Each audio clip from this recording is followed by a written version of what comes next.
अपना क्या है साइड रीडिंग प्रेशर गेज। ये देखिए ये है प्रेशर गेज, इसको कहते हैं प्रेशर गेज।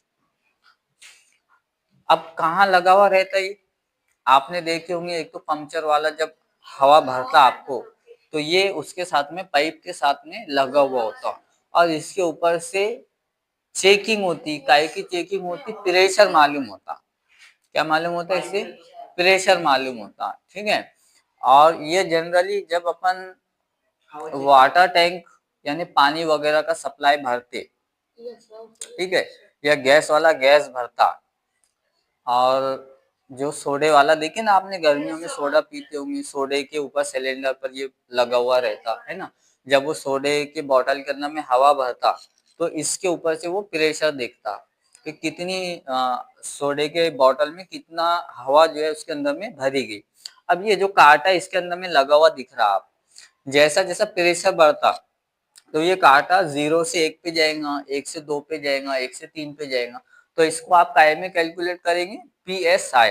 ठीक है। और PSI का पूरा एक चैप्टर आपको 10th क्लास के अंदर में सीखने के लिए मिलेगा। अभी सिर्फ आपको इतना समझना है कि ये इसका उपयोग कहाँ किया जाता और ये किस लिए, किस पर्पस के लिए काम के अंदर में आता। ठीक है, इस बारे में देखेंगे। पहला पॉइंट है आपका इसका उपयोग दबाव यानी प्रेशर। ठीक है, इंग्लिश में प्रेशर बोलेंगे और हिंदी में दबाव बोलेंगे। प्रेशर मापने के लिए किया जाता है। अब प्रेशर आप पानी का भी माप सकते, प्रेशर आप हवा का भी माप सकते, प्रेशर आप सोडे के अंदर में गैस भरने के लिए भी माप सकते, और इसके अलावा भी एज पर सिचुएशन, काम के हिसाब से गैस सिलेंडर के अंदर में हवा भरना रही तब भी आप इस सिचुएशन के अंदर में इसका उपयोग कर सकते हैं। सेकंड पॉइंट, ये किसी तरल या गैस के दबाव को मापने के लिए उपयोग किया जाता है। तरल बोले तो गीली चीज, लिक्विड चीज, पानी वाली चीज। अब फॉर एग्जांपल ये देखो मेरे हाथ में क्या है, पाइप है। ठीक है, और ये पाइप पूरा तरल या गैस से भरा हुआ है,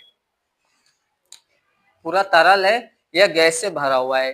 ठीक है, अब मुझे क्या करना है, प्रेशर चेक करना है। फॉर एग्जांपल तो अब मैं कैसा चेक करूंगा, ये प्रेशर गेज है ना, प्रेशर गेज को मैं इसके अंदर में फिट कर दूंगा, इस तरीके से लगा दूंगा, ये हो जाएगा फिट। सिंगल प्रेशर गेज अगर आप लेंगे और ऐसा हाथ में रखेंगे तो काम नहीं करेगा, उसको किसी चीज के अंदर में फिट करना पड़ेगा तब जाके ये वर्किंग करेगा। देखिए अब ये पूरी तरीके से फिट हो गया। अब इसको मैंने आपके तरफ में कर दिया, दिख रहा बराबर है। देखिए अब मैं जैसा जैसा यहाँ से प्रेशर को बढ़ाऊंगा, ऑफ करूंगा, ऑन करूंगा, कम करूंगा और ज्यादा करूंगा, इस तरफ में पूरा लॉक हो जाएगा, इस तरफ में ऑन हो जाएगा, खुलते चले जाएगा। जितना ज्यादा आप प्रेशर खोलेंगे उतना ज्यादा प्रेशर की स्पीड आपकी बढ़ेगी। और यहाँ पर जो कांटा दिख रहा है आपको, ये बढ़ना शुरू होगा धीरे धीरे, 1 से 2 पे जाएगा, 2 से 3 पे जाएगा, तो आपको समझ में आएगा कि कितना प्रेशर हमको होना चाहिए जनरली। अब इस पाइप के साथ में अगर हमने एक और पाइप जोड़ दिए, अटैचमेंट करना पड़ेगा ना, और वो पाइप आपने गार्डन के अंदर में छोड़ दिए पानी वगैरह के लिए, पौधों को पानी देने के लिए, ग्राउंड और फर्श पर पानी मारने के लिए, तो ऐसी सिचुएशन में आपको 30 PSI इतना रीडिंग इसके ऊपर में रखना पड़ेगा, तब जाके आपका प्रेशर कांस्टेंट लेवल के ऊपर में आ जाएगा। ठीक है, इसके बाद में अगर आप पानी की टेस्ट अपन जो करते पाइपलाइन को चेक करने के लिए, तो 2 टेस्ट करते अपन, एक हाइड्रोलिक प्रेशर टेस्ट से अपन पाइप लीकेज चेक करते और दूसरा स्मोक टेस्ट से अपन पाइप लीकेज चेक करते। तो हाइड्रोलिक प्रेशर टेस्ट के अंदर में प्रेशर गेज का उपयोग किया जाता पानी का लीकेज चेक करने के लिए, जांचते अपन पाइपलाइन के अंदर में लीकेज किस पॉइंट के ऊपर में आ रहा है। तो ये आपको हाइड्रोलिक प्रेशर गेज अपने पास में वो रखी हुई है, 10th क्लास का पार्ट है, उसके अंदर में ये लगाना भी पड़ेगा और चेक करके आपको बताना भी पड़ेगा, तो उसके अंदर में आप इसकी प्रैक्टिस करिए। ठीक है, उसके बाद में है इसमें एक मैकेनिकल का उपयोग करते हैं जो दबाव को एक संकेत में बदल देता है, क्योंकि एक सुई या डिजिटल डिस्प्ले पर प्रदर्शित करता है। देखो इसके अंदर में क्या लगी है, सुई। ठीक है, और ये सुई कैसे चलती, डिजिटल डिस्प्ले से। प्रेशर के साथ में, है ना। जैसे जैसे हवा का प्रेशर बढ़ेगा या तरल पदार्थ का प्रेशर बढ़ेगा, वैसे वैसे ये कांटा घूमना चालू करेगा, इसलिए इसको बोलते डिजिटल सिस्टम। आ गए समझ में? हाँ, तो ये सुई बोलते इसको, ये जो कांटा है इसके अंदर में लगा हुआ इसको सुई भी बोलते। और ये सुई वर्किंग के अंदर में उस वक्त में आती तब आप जब पाइप के अंदर में फ्लो बढ़ाएंगे या प्रेशर को बढ़ाएंगे, ये ऑटोमेटिक वर्किंग के अंदर में आना स्टार्ट हो जाएगी। ये दबाव को वैक्यूम के सापेक्ष माप सकता है। वैक्यूम बोले तो हवा, जैसे जैसे आप हवा भरोगे वैसा वैसा कांटा आपका रीडिंग बताते चला जाएगा। जनरली जब अपन इसके अंदर में बाइक के अंदर में हवा भरते गाड़ी के अंदर में, तो वो देखता ना, एक जो है 20 के ऊपर में रखता प्रेशर को 20 psi, और दूसरा जो चाक रहता, टायर रहता, वो 30 या 35 या 40 मौसम के हिसाब से वो प्रेशर को सेट करता। बर्नन ट्यूब गेज एक ऐसी आकार की ट्यूब है जो दबाव को प्रति संवेदनशीलता से मापती है। बर्नन ट्यूब गेज इसका एक प्रकार है, उसकी डायग्राम थोड़ी सी अलग रहती, तो इसी का एक प्रकार है, उसके अंदर में मेजरमेंट परफेक्शन के साथ में मापा जा सकता है। इसका उपयोग पानी की पाइपलाइन में दबाव को मापने के लिए किया जाता है। पानी की पाइपलाइन अपने पास में ये लगी हुई है सीधी सामने, है ना, और नीचे मोटर लगी हुई है। आप मोटर के साथ में इसको अटैच कर देंगे। अब जैसा जैसा मोटर आपका पानी खींचेंगी और पानी खींच के टैंक के अंदर में जाएगा, तो आपको मोटर के अंदर में जब इसको अटैच करेंगे तो रीडिंग इसके ऊपर में देखेंगे कि कितना प्रेशर आपका पानी का वाटर टैंक के अंदर में जा रहा है। जितने स्पीड से आपका पानी जाएगा और मोटर खींचेंगी उतने स्पीड से रीडिंग आपको यहाँ पर देखेंगे। अरेंजमेंट आप कहीं पर भी दे सकते हैं, यहाँ नीचे मोटर लगी है, एक तो अरेंजमेंट यहाँ पर दे दो आप, या फिर बीच में एक बॉल वॉल डाल देंगे आप, बॉल वॉल के साथ में इसको अटैच कर देंगे, तो दोनों भी तरीके से आप अरेंजमेंट कर सकते।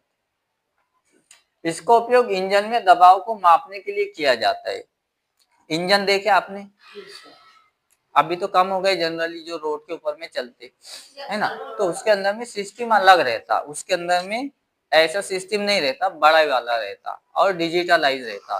तो जैसा जैसा इंजन वर्किंग करता, इंजन का काम क्या रहता, हेवी से हेवी लोड जो है अपन मिट्टी के ऊपर में या पत्थर के ऊपर में या डामर के ऊपर में लगाते।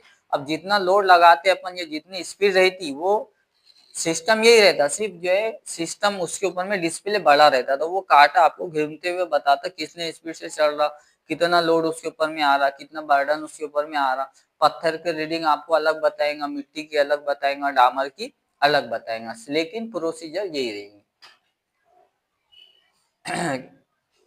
प्रेशर गेज को नियमित रूप से जांचना आवश्यक है, इससे सुनिश्चित किया जा सकता है कि वो सटीकता से काम कर रहा है। सटीकता बोले तो परफेक्शन के साथ, इसका परफेक्शन काफी ज्यादा अच्छा है और एक्यूरेसी भी बहुत अच्छी है, रीडिंग परफेक्ट कैलकुलेट होती है, इसका मतलब होता है सटीकता का।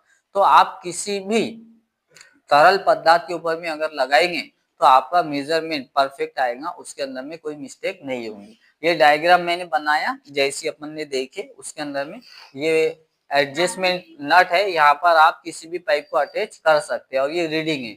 यहाँ पर एक कांटा है, कांटा बताना मैं भूल गया, तो आप क्या करेंगे, यहाँ पर एक राउंड डालेंगे, अभी मत लिखना, और यहाँ पर एक कांटा बता देंगे।